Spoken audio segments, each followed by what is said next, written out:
रोज़ हम भगवद गीता से एक श्लोक पढ़ते हैं। आज देखते हैं भगवद गीता से कौन सा श्लोक आया है हमारे पास। श्लोक 1 ऑफ चैप्टर 6। श्री भगवान उवाच अनाश्रिता कर्मा फलां कर्यां कर्मा करोति या सा सन्न्यासी च योगी च न निरग्निर्चा चाक्रिया।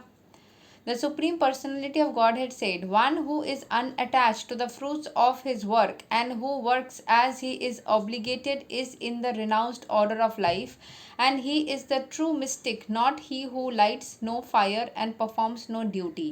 तो भगवान श्री कृष्ण बता रहे हैं जो अनअटैच्ड है, मतलब जिनको बिल्कुल भी फर्क नहीं पड़ता किस चीज़ से, अपने कर्मों के फल से, and who works as he is obligated, ऐसे काम करता है जैसे ये काम तो उसको करना ही था, ये उसकी रिस्पॉन्सिबिलिटी थी।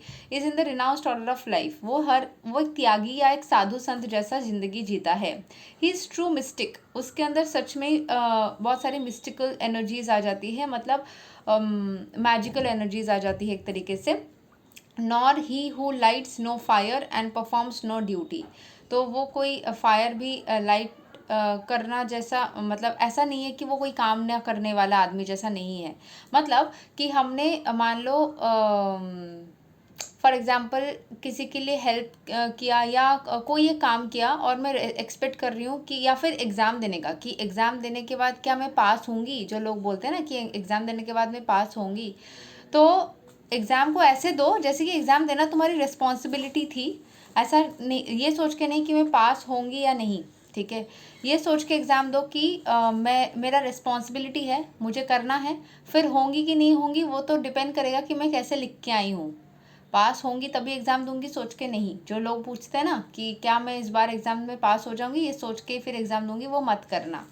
In this chapter, the Lord explains that the process of the eightfold yoga system is a means to control the mind and senses। अपने माइंड को, eightfold yoga system मतलब जब हम प्राणायाम करते हैं, योगा करते हैं, तो हमारा माइंड और हमारी सेंसेस बिल्कुल हमारे कंट्रोल में आ जाती है।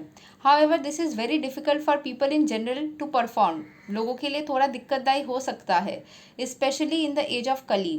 Although the eightfold yoga system is recommended in this chapter, the Lord emphasizes that the process of karma yoga or acting in Krishna consciousness is better। अगर आपको योगा करना नहीं आता है तो आप भगवान श्री कृष्ण का ध्यान और उनका मंत्र जाप भी कर सकते हैं। Everyone acts in this world to maintain his family and their paraphernalia, but no one is working without some self-interest, some self-gratification, B it concentrated और एक्सटेंडेड। हर एक इंसान जो किसी का भला भी कर रहा है ना, उसमें भी उसका कोई निहित है काम। जैसे फॉर एग्जांपल कोई बोलता है किसी इंसान को कि आप मुझे ये मदद करो, उस मदद के बिहाफ में वो या तो कुछ एक्सपेक्ट कर रहा होगा कि मुझे भी जब मदद चाहिए होगी ये करेगा, या मुझे कुछ पुण्य मिलेगा, या मैं पैसा लूँगा, something or the other. So there is some benefit. आप हो या ना हो, मतलब किसी ना किसी तरीके से आपके मन में ये आ ही जाएगा। The criterion of perfection is to act in Krishna consciousness and not with a view to enjoying the fruits of work।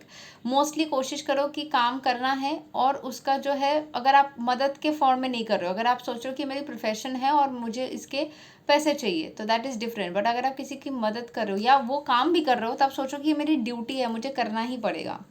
To act in Krishna consciousness is the duty of every living entity because all are constitutionally parts and parcels of the Supreme। हर कोई भगवान का अंश ही है, तो उसका take care करना, मदद करना आपके दायित्व में आता है। अगर आप नहीं कर सकते हो, आप बता सकते हो कि मेरे लिए थोड़ा सा परेशानी हो रही है, बट अगर आप करना चाह रहे हो तो पूरी तरीके से करो, ये सोच के कि ये आपकी रिस्पॉन्सिबिलिटी है, कोशिश करो। हो नहीं सकती, ऐसा नहीं हो सकता कि बहुत ज़्यादा आपको कोई भी चीज़ को लेकर के तुरंत आंसर मिल जाए। पेशेंस बढ़ाओ अपनी हर एक चीज़ में। मैं हर किसी को बता रही हूँ जो भी इसको देख रहा है कि पेशेंस बढ़ाओ अपनी, आपको फल ऑटोमेटिकली मिल जाएगा। पेशेंस, ठीक है। जो भी आप जानना चाहते हो ज़िंदगी में, जो भी फल पाना चाहते हो, जिसके लिए भी आपने लाइन लगाई है, उसके लिए पेशेंस बढ़ाओ। The parts of the body work for satisfaction of the whole body। The limbs of the body do not act for self satisfaction but for the satisfaction of the complete whole। हमारे शरीर के जो अंश होते हैं ना, वो हमारे भले के लिए ही काम करते हैं। हमारे शरीर के जो भी पार्ट्स होते हैं वो अल्टीमेटली हमारे एंटायर बॉडी को सही रखने के लिए काम करते हैं. Similarly the living entity who acts for the satisfaction of the supreme whole and not for personal satisfaction is the perfect sannyasi. क्या हमारा हाथ ऐसा बोलता है कि मुझे खुश होना है इसीलिए मैं ऊपर नीचे हो रहा हूँ? नहीं. अगर आप हाथ को ऊपर नीचे करके अगर आप कोई काम करते हो, एक्सरसाइज करते हो, कि पूरी बॉडी ही स्ट्रांग रहती है. सिर्फ ऐसा नहीं है कि आपका हाथ ऊपर नीचे होगा तो सिर्फ हाथ आपका मोबिलिटी रहेगा तो बस सब सही रहेगा. हाथ सही रहेगा तो पूरा बॉडी हाथ का एक अंश है ना, तो बॉडी सही रहेगा. The sannyasis sometimes artificially think that they have become liberated from all material duties and therefore they cease to perform Agnihotra yagnas, fire sacrifices, but actually they are self-interested because their goal is to become one with the impersonal Brahman.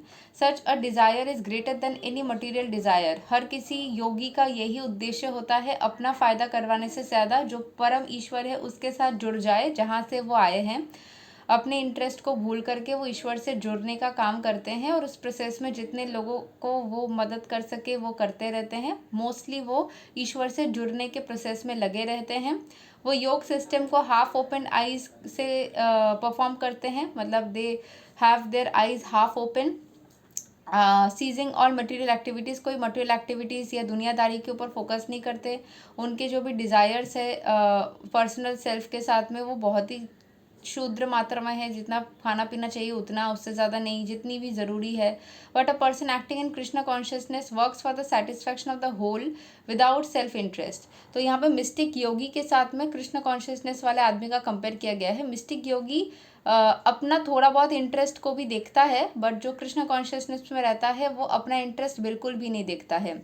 A Krishna conscious person has no desire for self satisfaction. His criterion is of success is the success of Krishna, and thus he is the perfect sannyasi or perfect yogi. Lord Chaitanya, the highest perfectional symbol of renunciation, prays in this way: na dhanam na janam na sundarim kavitam va jagat isa kamaye mama janmani sware bhavatad bhaktir ahituki tvavi. O Almighty Lord, I have no desire to accumulate wealth, not to enjoy beautiful women, nor do I want any number of followers. What I want only in this causeless mercy of your devotional service in my life, birth after birth. तो भगवान श्री कृष्ण ही चैतन्य रूप में आए थे ऐसा माना जाता है. तो वो जब आए थे वो यही बता रहे थे कि वो अपने फॉलोअर्स को बढ़ाना नहीं चाहते हैं. वो लोगों के कृपा या लोगों के प्रति मन में कोई उनके प्रति सॉफ्ट कॉर्नर या महिलाओं के प्रति कोई इंटरेस्ट जगाना नहीं चाहते. वो बार बार भगवान के इस भव सागर में भगवान का नाम कीर्तन करने के लिए बार बार जन्म लेना चाहते हैं और उनका नाम कीर्तन करना चाहते हैं. ये थी आज की श्लोक. ये थोड़ी डिफ़िकल्ट है इतना सेल्फलेस बनना.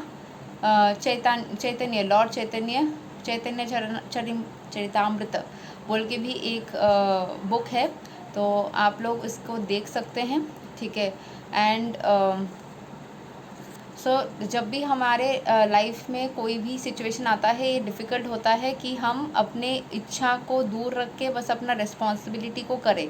तो अपने रिस्पॉन्सिबिलिटी को करना सिर्फ without having any personal interest is really very difficult for any person. ठीक है. सो अगर आपको अपने अंदर की रिस्पॉन्सिबिलिटी को इंक्रीज़ करनी है, अगर अपने अंदर की पॉजिटिविटी को इंक्रीज़ करनी है, तो you can only do chantings of भगवान श्री कृष्ण. ग्रेजुअली आपके लाइफ के समस्याएं दूर हो जाएंगे और फिर आपको किसी के पास जाने की ज़रूरत नहीं पड़ेगी. हरे कृष्ण. राधे राधे. जय श्री राम.